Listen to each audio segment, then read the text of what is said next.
right, come in. Hello, Hi, I'm Cindy. I'm Jack. Hi, Jack. Nice to meet you. Nice to meet you too. All right, so welcome to Plain Sight for You. Before we get super comfortable, can I get you anything, some water perhaps? Yeah, could I have some water? For sure. Thank you. Welcome. All right, so is this your first time participating in counseling? Yeah, I've never done this before. Okay, so I can kind of give you a little bit of a rundown on how things are going to work. So basically we can talk about, whatever you would like to talk about. I'm sort of here just to kind of guide you through whatever issues you have concerns about. Before we get into it though, I do want to ask, is it okay if I kind of keep track of what we are saying in these sessions, just in my notebook here, just so I can keep, get an idea of what's being said? Sure. All right. And there is one more thing I do want to bring up. It's about confidentiality, where basically anything that you say here is going to be confidential, meaning that, it's only going to stay between us. But the only time that I am obligated to report it is if I think you're a harm to yourself or somebody else. But other than that, everything just kind of stays in this room. Sound good? Yeah. All right. So do you have any other questions? Do I have to pay for this? Because I don't have that much money. Yeah, so these sessions are actually free. I can set up a meeting with you and Susan, our financial advisor here. And she can kind of talk to you about how these free sessions work, and she can answer any questions that you have about that. Yeah, so any more questions? Yeah, can I also come in tomorrow too? So we can definitely set up a schedule of when we're gonna meet up. Usually how this works is that we have a session once a week. And so my time slot is usually Thursdays around this time. Does this day and this time work for you? Yeah, Thursdays work fine, but can I change the time to later on in the day? Because 9 a.m. is pretty early for me. 9 a.m. is pretty early. Yeah, we could definitely switch that up. We can change the time. So around 3 p.m. Does that sound okay? Yeah, but what if I can't make it that time? Are you in always on Thursdays? So I am in on Thursdays, but anytime that that I have scheduled in is I also do have other sessions as well that day. So we do have a kind of open time. If you do think that you're gonna come in, it's usually between 4 to 8 p.m. on Thursdays. But unfortunately, I won't be the counselor that will be in. It will be another staff member here. And, honestly, I think, my coworkers here, they're all very friendly, and I believe we'll be in the best hands. But if you think you're going to miss your session just because, you might forget or anything like that, I could definitely give you this number here. Give us a heads up if you're going to cancel or reschedule anything, like for a session coming up. So, yeah, whatever really works for you, honestly.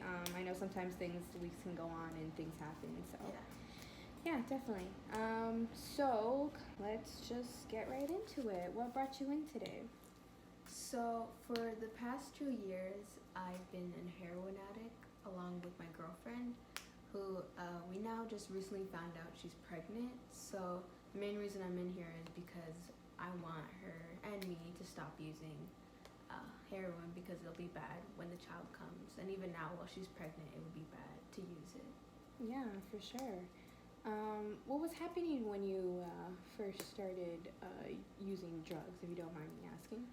Well, so at 14, I started smoking marijuana, and it was mainly because when I was like around 10, my father, who was a heavy drinker, left me and my mom and the rest of my brothers and sisters. So I just kind of, at 14, just stopped. I started smoking, and I dropped out of school at 16, and at 18 I met my girlfriend Jennifer, and now we live together.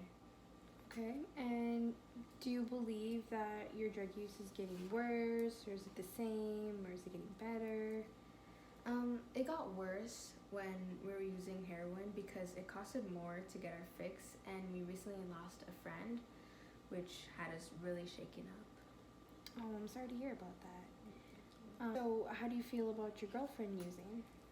Well, I don't want her to continue using it because I know that would have effects on the baby, and I don't even want her to continue using it when the baby's out, because that would make us pretty bad parents, I think.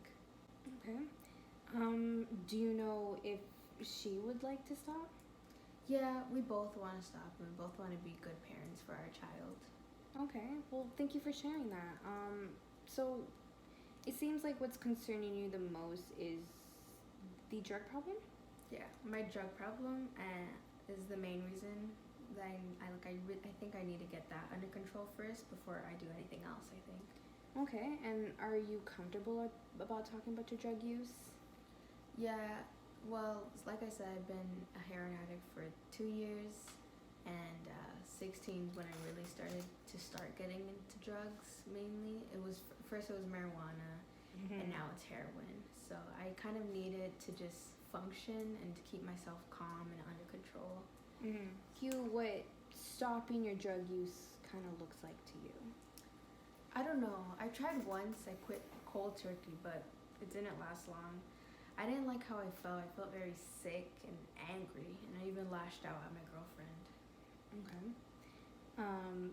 But you do want to completely stop using, if I'm correct. Yes, it will not be good when the baby comes to continue using heroin. Okay. So, from what I'm gathering, you're saying that you have tried to stop before, and which is good. It does show that you're willing to do that for your child and for your girlfriend, which again are just good things. And quitting cold turkey just doesn't seem like it's working out. So how about we look at different kind of ways that can help you with treatment. I have a lot of resources that we could probably use. Again, usually they're cost free, which is pretty great. Just to set you up with just to kind of get the ball rolling and see how that goes. But does that sound good? Yeah, that sounds okay with me, but will it hurt? I'm sure it won't hurt as bad as when you first tried to quit. But what I think we can do is definitely try to make some goals. Have you ever done goal writing before?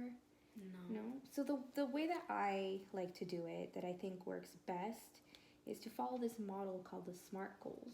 And what that stands for is specific, measurable, attainable, realistic, and in a timely manner. Because we don't want to make a huge goal where, you're going to feel a lot of pressure and it might not fall through and things like that, because it won't really help anybody. So I'm thinking, we can definitely do little baby steps towards the bigger goal. So what I'm thinking is that, your focus, where does that stand? Yeah, well, I want to focus on quitting drugs and just becoming a better father, basically. So those are definitely two great goals. I'm just going to write something down, if you can just give me a second.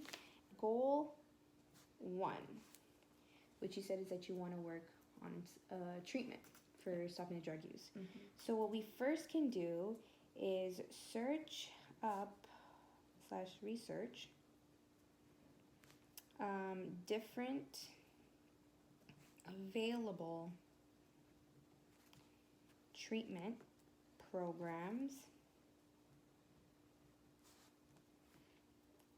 and the next week I think it'd be best if I give you a list of the ones that I know that can be available to you, and the past week you can or the next week, sorry, you can go visit them and see what works best for you. I can definitely set up some meetings, but yeah, so we can do that definitely by the next session. Is it okay if I get a coffee as well? Yeah, definitely. So let me just get that ready for you. But it does seem like we are running out of time. So do you have any other questions before we go? No, I think I'm okay. All right. Well, thank you so much, Jack, for coming in.